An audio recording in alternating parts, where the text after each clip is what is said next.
Joining me here now on the Rich Eisen Show, back on the program, the quarterback of the Atlanta Falcons, Matt Ryan. How are you, Matt? I'm doing great, Rich. How you doing, man? I'll ask you what we've been asking everybody here today. What's the best sporting moment you've personally witnessed as a spectator that you, were at? As a spectator? Yeah, that you've been to in your whole life. Gosh. I know I'm putting you on the spot. I can tap dance for this.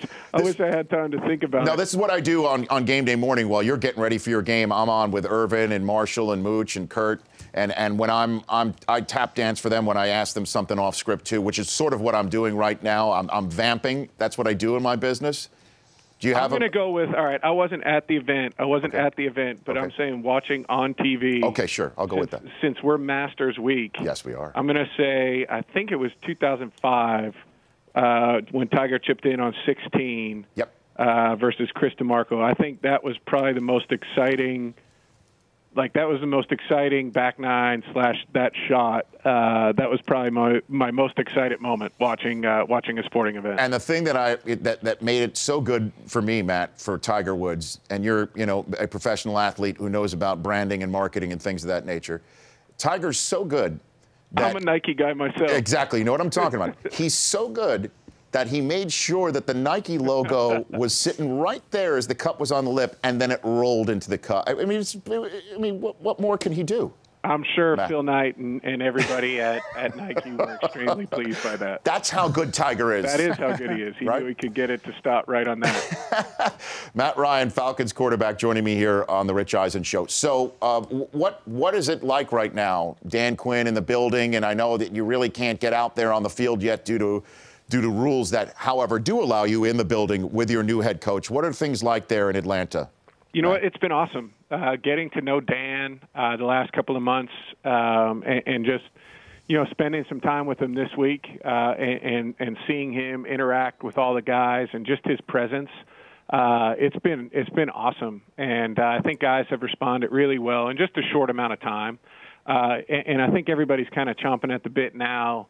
Everybody was excited for the meetings and all that kind of stuff to start. I think everybody's excited now. I think we've got a mini camp coming up here in like 2 weeks or a little over 2 weeks, and I think that's kind of the next step. I think everybody's fired up to get on the field and to start really working towards what we're going to be next year. But my initial impression of Dan has been really positive. I mean, he is what you see is what you get. He's a football guy. He's fun to be around, and I think he's a great motivator. Now, Mike Smith is the only head coach you've known as a professional football player, Matt. And when I'm going to ask you what things are different.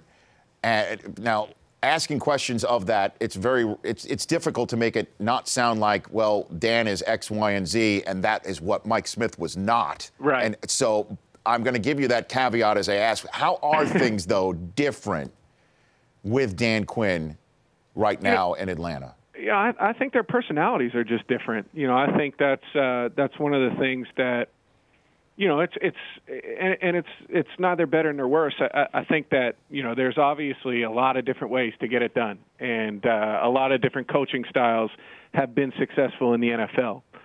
What Dan is high energy, very, very positive, very specific. I don't know if that's the right way to describe it, but very on point. And his messaging is succinct, and it's very to the point, and it's very clear. And I think guys kind of get into that and understand where he's coming from. And just for me as a veteran, having played for a long time under Mike, I mean, for me, the biggest differences are like schedule. You get in here and you're used to things being a certain way, and with Dan coming in, the timing that you're getting in is different. The meeting lengths are different. All that kind of stuff is different. So that's probably, the thing that I've had to adjust to most. So looking back on last season, if I told you that you were 5-1 in the NFC South, but 6-10 overall, what would you have said if I told you that before the beginning of the season, Matt? Honestly, I probably wouldn't have believed you. I think, if you think you would handle your business in division and be 5-1 and just win one game outside of that, you'd be disappointed, So, and obviously we were disappointed with how last season went. But there's a lot of reasons for that, and you got to learn from them and try and be better as we move forward. But, I wouldn't have believed you if you told me that. So obviously you can't get out on the field yet in Atlanta or anywhere in the NFL.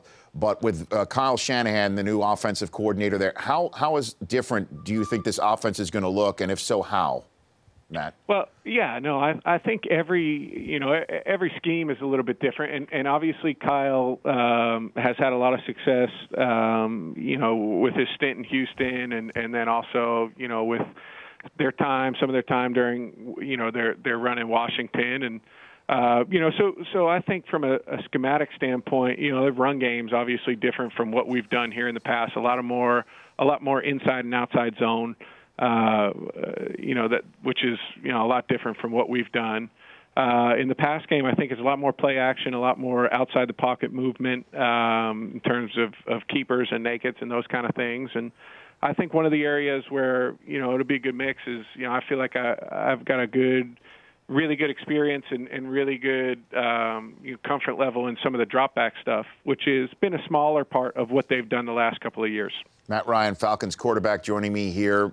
What would you say to Mariota and Winston right now as they're 2 weeks from today removed from being drafted in the National Football League? Based on your experience and your draft experience, Matt, what would you say to those two kids? I would say enjoy it. I think the biggest thing is, you're 2 weeks out now. The majority of your work is done, at this point. And, you probably have another workout or two. I've seen those guys have workouts coming up. But, at the end of the day, when you get about a week out, most of that stuff dies down. And then it's, you just got to enjoy it because it only comes around one time. And it can be stressful. And I know that they're a little bit nervous about how things are going to shake out. But if you can just sit back and relax and enjoy it and kind of soak it all up and take it all in, I think that's the best way to go about it. And they'll know where they're going to be here in 2 weeks. And they've got a lot of hard work in front of them after they find out where they're going to be. So it might be a nice chance for them to just chill out for a week or two and relax and enjoy the experience. And you tell Jameis, don't worry, in the NFL, no one's going to wave a broom at you, right? No one, right? Yeah, during the workouts, yeah. The broom would actually be preferable. I think those big guys chasing you are a little bit different. Yeah, I mean, Watt doesn't have a broom. It feels like it, though. I'll tell you that much. When he sticks those arms up and you have to, find throwing lines, it feels like he's got like a glove and a broom out there knocking things down. Who is the hardest hitter? What's the hardest you've been hit? I still think probably the hardest I've been hit, well, I took a pretty good one this year. That might trump it. Jason Worrells got me from Pittsburgh this year. That one hurt pretty good. But I still think probably the hardest I've ever been hit was my rookie year up in Carolina. Julius Peppers got me kind of across the chin, on my right side, and that one kind of left a mark. Do you have a Masters pick, Matt? I like Jason Day. I think I think he tees off around 2:00 this afternoon, but he's been been consistent over at Augusta, and he's been playing well this year. So I like Jason Day. What's your golf game look like?